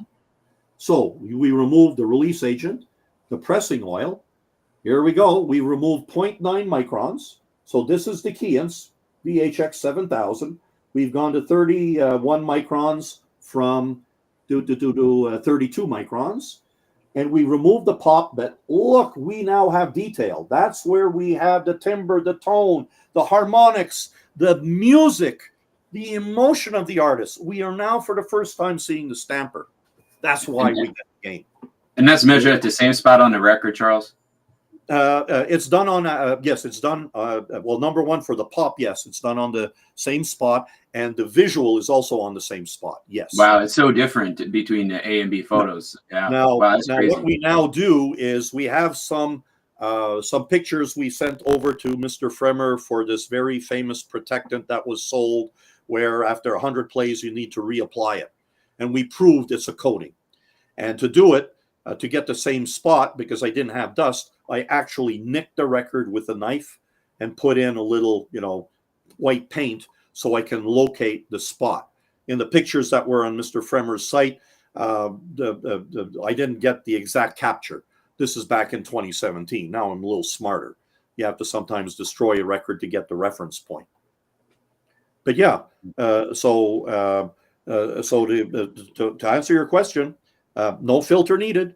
And most of these filters with that microscope, that was I was getting to, the filters in one of Fremer's machines. He says, well, here, even better. The question, and I see this other great question here. So getting back to Mr. Fremer, when we met in the Munich show 2 weeks after Expona in 2017. There he is. Oh, there's Charles with the lab coat. Oh, wow. Oh, he's real. He's in Munich. He must be an audiophile, not a nerd. So he's there, and he says, how come the Germans are doing 3 5-minute cycles?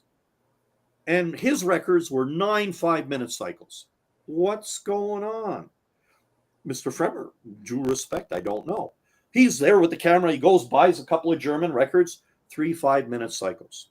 We went over to his home, and he immediately shows me this machine. It happens to be one of the German machines I opened up when I started this in 2014. Okay. I said, Mr. Fremer, number one, it's not an ultrasonic. Oh, blah, blah, blah, blah, blah. I said, let's get some aluminum foil. Okay. Then I say, how often do you change the water?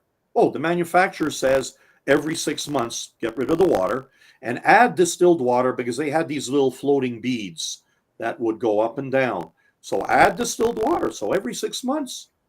I said, Mr. Fremer, you are air drying onto your record whatever came off in all the previous records that are sitting in your tank.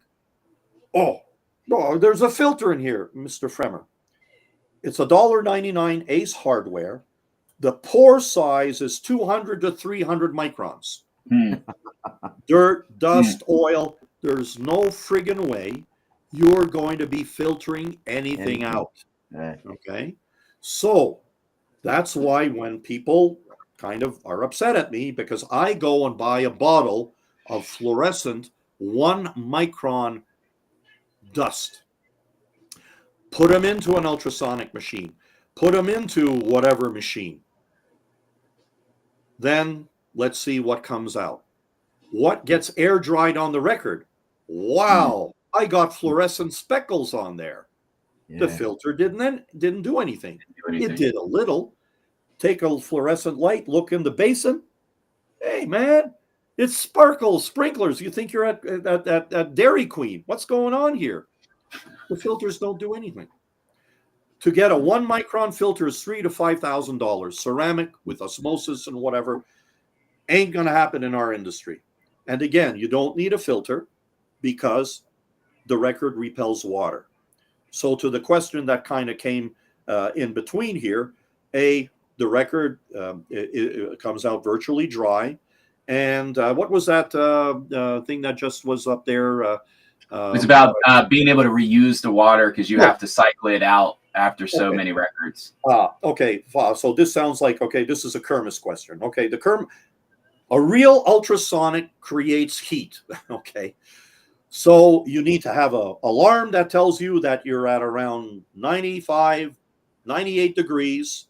So you have to stop the machine to protect a real ultrasonic, the transducers. But also you need to cool the water down. Okay. So what we do is we say, take the water out. I do 60 records at the California SoCal show a couple of weeks ago.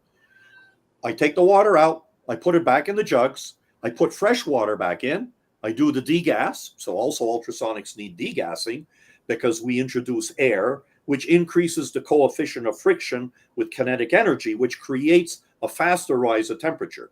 So with the Kirmuss, as soon as you see the red light light up, the small one, finish your cycles. And then change the water. Definitely when it's flashing, you want to stop because you're at about 102 degrees. Get rid of the water. You don't have to wait for the water to cool down. Put new water in, and then do the degas, and then start all over again. So you're doing it for temperature. You're doing it for temperature. Correct.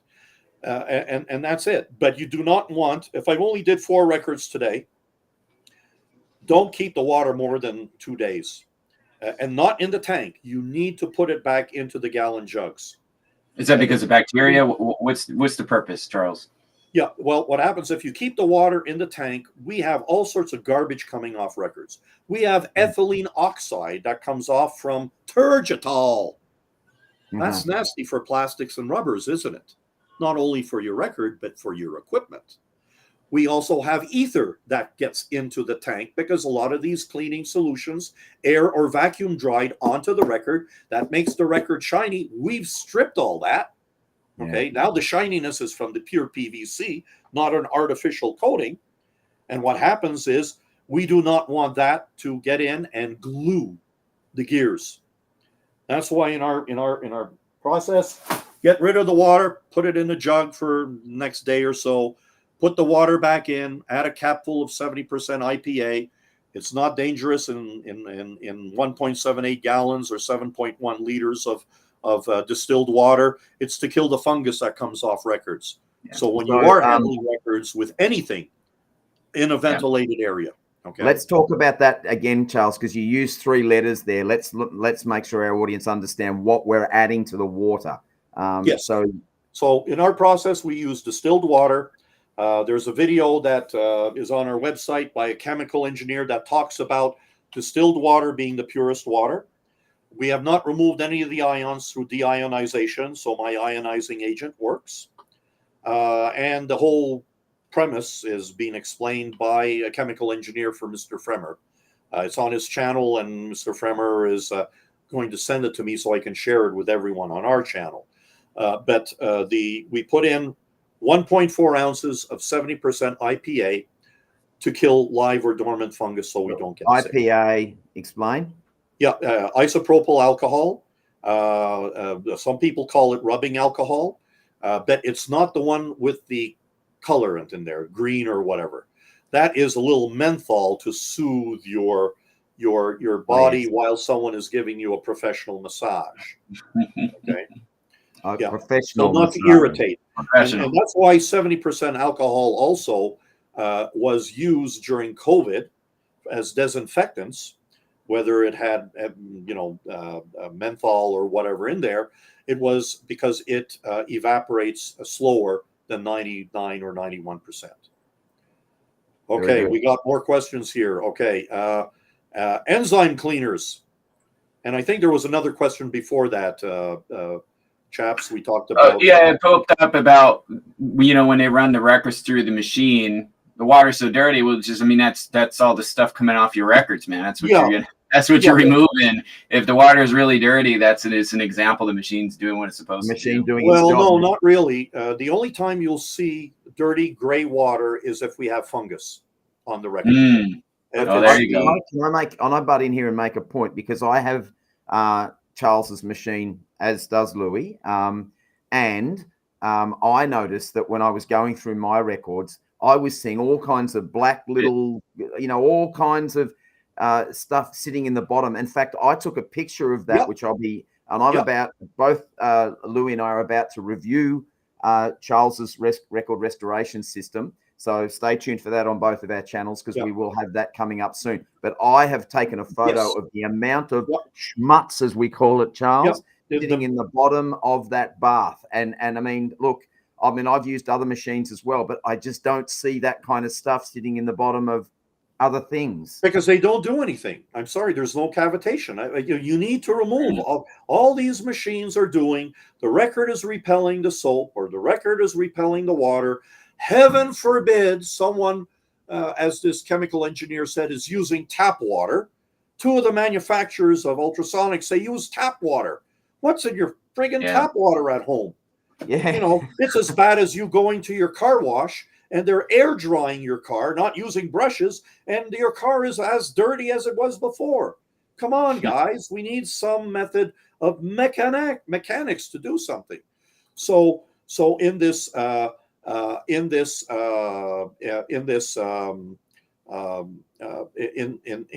material, the stuff settles to the bottom and it stays there. So it is fungus. Sometimes the black stuff you see is from the poor cuttings that we've had. Okay, and we do have that in the pressings as well. But the water is not cloudy. That's why we ask every 5 minutes, take the cover off. Take a look at the tank. If it's gray water, like what we do when at the end of the shows, we restore our glasses. We'll talk about that. We make an announcement at the trade shows. Come, we'll restore your glasses. The first glass that goes in, you can't see the bottom of the tank anymore because it's all oils. Okay. So we'll kind of talk about that if you can remind me at the end, because that's another use of the system for you. But when you see it gray, then get rid of the water, just because you want to be proper, because I wear a white lab coat. It's not going to affect your record, because the record, when it comes out of the Kirmuss, is virtually dry. So who cares? Okay. So I've removed the excess, the little few droplets with that. So that has not made any impact on the system. But very important, true ultrasonics, you need to degas every 4 or 5 records. Why? When first you pour water into an ultrasonic, you have air. Air creates resistance, and when the bubbles cavitate, what happens? They create kinetic energy. and they will increase the speed as which the temperature goes up. Yeah. So by taking the cover off every 5 minutes, I take a look. Oh, the water's cool. I think I've only twice in my career in this business since 2017 had cloudy water. But I then do a degas because your records also are pushing the water away. So we want to increase the efficiency of cavitation. And cavitation needs a preheater. When you pour water into any ultrasonic, if it's a working cavitation machine, the range is about 68 degrees to about 100 degrees. Anything lower, anything higher, we do not have the efficiency of cavitation. So in our process, we preheat the water. Doesn't affect your cleaning of your first cycle in the machine. We bring the temperature up to about 68 to 72, so it's a plus or minus 10%, if not less. And then afterwards, the water heats by itself because of the kinetic energy.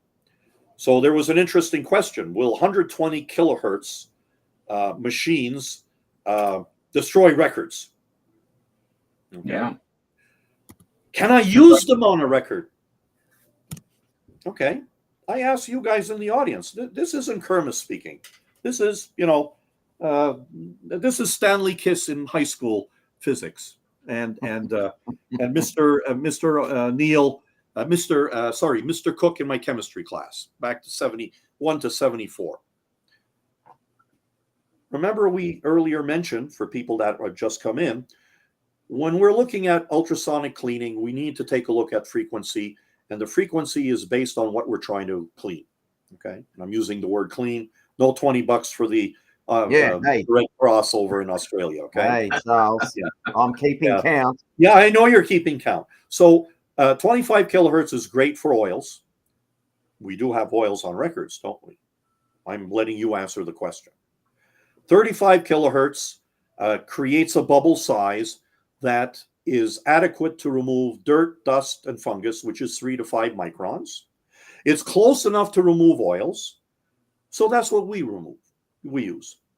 120 kilohertz ultrasonics, whether they're real or not, whether they cavitate or not, whether I can measure the energy with a cattle prod or the other tester, the bubble size is, yes, it's high impact, high power. Let's call it 1,000 kilometers an hour, not 810 at 45 or 46, not 510 at 35 kilohertz. But the bubble size is minuscule. And what are we trying to remove? Yes, per my esteemed colleague, J.R. Beauclair, we have submicron detail in this. Okay, going back to my little prop, you will see the submicron detail that is here, that's being hidden by the pressing oil. Okay. Yeah, right. Yes, that would be wonderful if we subject it to a 120 kilohertz machine, and if we change the charge of the record to be opposite to water, the 120 kilohertz would be wonderful. But we can't get into that because we have all these films that only the lower frequencies can do. Yeah, There's never been education. Everyone knows that I buy my machine from Kodasan in China. Okay, this removes all these. Charles isn't doing it. I buy it from the largest manufacturer of ultrasonics in the world. The building is 10 football fields, okay, of production equipment, all automated, 30, 40 injection machines. I'm not going to go and create an ultrasonic. I'm going to modify it because I have my own intellectual property. I'm going to make my own ultrasonic loading system for records because you cannot put more than 4 records in a 7-liter tank. Otherwise, there's no cavitation. There's a loading factor. So I had the conversation with these folks, and they sell an adapter, or the Chinese sell these little adapters where you have multiple records and whatever on a skewer and all of this nonsense. It kills the cavitation. And what are we trying to do? We're not interested in what 120 kilohertz does with substrates and gold migration and whatever. We're trying to remove oils first and then bore down. And get bubble down size that we have. If we remove the film, I've removed the contaminants that were either fused at the factory or fused at your house by you not using a brush before you play a record that has not had the pressing oil removed. Yeah. All right. Well, look, I think we're getting close to the end of our show, but we want to wrap up with some Any quick more questions that are Charles. maybe of significant interest? Yeah, maybe some rapid fire, Charles. And I think we've already addressed this one. I think this is all about changing the charge of the record so you get better performance, right? Yeah. We do not use a pre-cleaning spray. We put the record in the machine, do a 4-minute cycle, take it out, remove the water, then apply the spray that changes the charge of the record. Okay. And also don't use sprays and then brushes, because all you're doing is you're making the record shiny. Yeah. I think this is a question coming off of you brought up earlier about storing records in sleeves, and that also over time with the gas and everything will affect the vinyl. So what do we use? Yeah, I recommend looking for a sleeve that is made out of HDPE, high density polyethylene. They do not outgas. They are anti-static. And having inside a 4 mil HDPE plastic cover, and also an alkaline paper, not a rice paper, inside that makes the sleeve a little more rigid. We make one. We call it a custodial sleeve. Rice paper, you nick it, humidity, you create fungus all over again. And a lot of these sleeves, you'll see, even in some records, you'll see white particles on the records.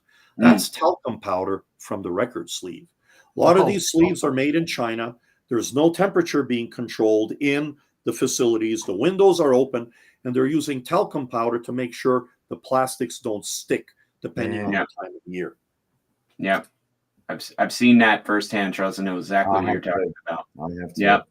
It looks like somebody's looking to know, how did they pick up one of your units in Canada? Very good. If you're in Edmonton, in Alberta, we have National Audio Systems. Wade Church is the operating manager. He's in Edmonton. He handles the west coast, the prairie provinces, including Saskatchewan, Manitoba, and obviously BC. Montreal, Quebec, and the Maritimes, it's Acoustic Technologies. Just send me an email. I will gladly introduce you to them. We got a Audiophile Show special going on for this event, for the weekend, and so on. So every one of our dealers, is introduced to that, where we provide extra sundries and whatever. I wanted to cover two things, if you may, and not to interrupt the audience, and I don't see all the questions. I opened up this record, okay? Brand new record. I've had it for a while. I opened it up, and we have fingerprints and all sorts of stuff on there. Crazy how those are happening lately, Charles, by the way. New records coming out, like used records. I'm seeing this too, Louis. I'm seeing the quality is really, really has fallen away. There's a particular, I won't mention names, but there's a particular manufacturer that makes some high quality records that almost everyone I get looks filthy, absolutely filthy, and it just blows my mind.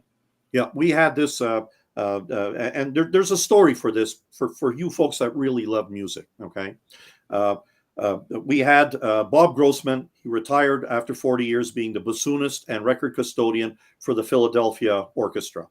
We see him every year at the Capitol Audio Show. He's the guy with the brown bowler. I got my crazy hat and whatever.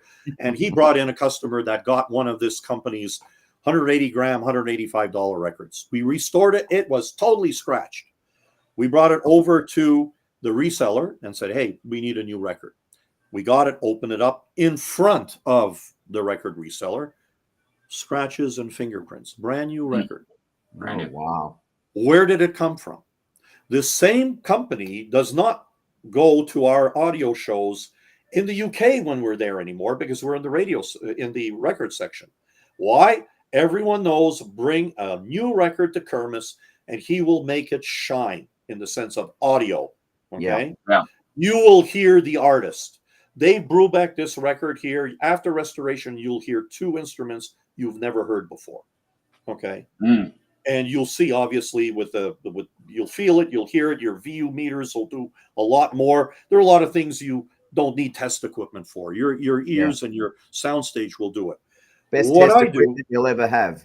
Yeah, exactly. That's right. Well, I have that record, Charles. I'm going to put that to the test. Okay. I haven't restored my press of that yet, but now you've got me intrigued. I am going to do that. Yeah, the first 3 Miles Davis records, they were all live on tape. And because Miles got cheap plastic, remember, to make the biscuit, sometimes you don't get the real plastic, right? You get chopped up records and whatever. Long story short, the first record restored, you hear the tape hiss that the engineer didn't take out. The other 2 records you hear, the first ones, these are the first 3, you'll hear the ashtrays and chairs moving around that you do not hear. Would you buy this brand new record? You see that color? Yeah. Okay. Oh, wait, hold on. That's producer's error there. Yeah, look at that color. Yeah, okay. These were every single record sold at the Capitol Audio Show 3 years ago that were produced by a very famous person in this industry. That J.R. Beauclair had to bring me 6 records to restore the sound. One of them was warped, audiophile quality record. Wow. Mr. Audiophile himself. And little phone call, please come down and see me. People answer my phone calls, even though I'm crazy with a rabbit and whatever, with lab coats. And we discovered that the records were in the press too long. So in my closing note, what I do is, unless it's a new artist, by the way, I love Anne Bisson, and her records are pressed by RTI. They are our minimum published specification. 1.3 to 1.4 dB gain more out of your cartridge, and 8% more increase in frequency spectrum. Why? Always, any record, any of her pressings from RTI, why? They use good plastic. On the opposite end, 20, 30% more increase out of your cartridge output, 20, 30, 40% more more frequency response spectrum, imagery, soundstage, harmonics, and whatever on new records. So I only buy new records if they're new artists, new song. I have no choice. I go to the expensive neighborhoods. I'm trying to figure out what that said. He's commenting on how you always have everything around you. You must have a new product you're working on, like a desk. Oh, yes, I will. Where everything's just within reach. Sorry, I'm just showing comments. That's all. Okay. So quickly speaking, I go to Goodwill in the rich neighborhoods. I'm over 50. I'm over 60. I'm over 65. 50 cents on Tuesdays. They're the original records, original pressings, original artwork. Everything's original. And guess what? The surface scratches and scuff marks are all in the outgassing. Very few in the plastic, and most of them I don't hear. When you do buy used records from record resellers, the first thing you do is, what did you do to your record before you're selling it to me? You use distilled water, you use the cloth, whatever. I love you. Oh, you're using a chemical. What are you using? Blah, blah, blah, blah. Well, what's in it? Go on, get the material safety data sheet. Available once you know what the ingredients are, and it will tell you whether it's safe for plastics, safe for the plasticizer, safe for any pumps and rubber parts you may have in your machines. You need to watch out. We have people that will shine a record with lighter fluid and beta shoe polish to get more money. And at these record fairs, we see people that come with their baby buggies. It's the new crowd. They don't play the records. They collect them. They buy shiny records. So I'm very, when a guy says I only use distilled water, he's my friend. He really is. All of these, a shiny record is not a clean record, and definitely a shiny record is not a restored record. So what's coming new? Tapes are in, guys. Compact cassette tapes are in. Here is the Kirmuss audio, compact cassette, tape cleaning machine that's coming out. Wow. It'll be here for Expona, if not for the Capital Audio Show. And here we have the Kirmuss audio. God, I got more shit on the floor here. You guys made me work here today. I got lenses. I got all sorts of crap here. This is a, here we go. Let's see. There we go. Here. This is a, get rid of the bottle. New Zealand, guys. You Aussies, this is from New Zealand. Okay. Yeah, their wine's not as good as our wine, mate. There we go. So here, let me just get rid of this. So here, this is a record selector that when I bring the records up front, there we go, the record will move all by itself. Okay. Oh, nice. And then you choose the record you want, take it out, put this back, and then what we do is we'll do the same thing. There we go. And it stops at the place where you took it. Oh, so nice. These are 20 records. They'll do all. They'll do the 78s. They'll do 45s. Long story short, that's going to be available in 3 months, and it's a gift. It's a gift for folks to give to an audiophile for a birthday. Great. That's a great present for an audiophile. Yeah, it's great. Keep it next to your turntable for the records that you've restored or the records you want to play with friends. You know, and it fits into the calyx with a nice little slider. Which is awesome. So hopefully you may even see it at IKEA being sold. Right now, what I want to do right now is I want to thank everybody for coming along and oh, look out, Charles has got the Vegemite, mate. Come on, we've got to get some of that for you, Louis. I tell you. But that aside, look, thank you all very much. This was our very first one of these, and I think we've done really, really well. Just quietly, it looks like it rolled really well. Thank you very much, all the people that jumped on and asked their questions of Charles. We are going to have now. Charles is coming down to Australia. We can be at the Melbourne show. Yep, we're gonna. So I'll be down there with Charles. Gee, I wish you were there, Louis. But I've got to get over to the States soon, and I'll meet everybody over there when I get to America for Expona. We're hoping for that. And Charles is going to eat some Vegemite for us to finish this off, and that will be wonderful. But because he's not a real Aussie till he's done that. But look, thank you all very, very much. Louis has done an amazing job being the producer there. Thank you, brother. That is sensational work. He's been keeping me fed with what I need to know.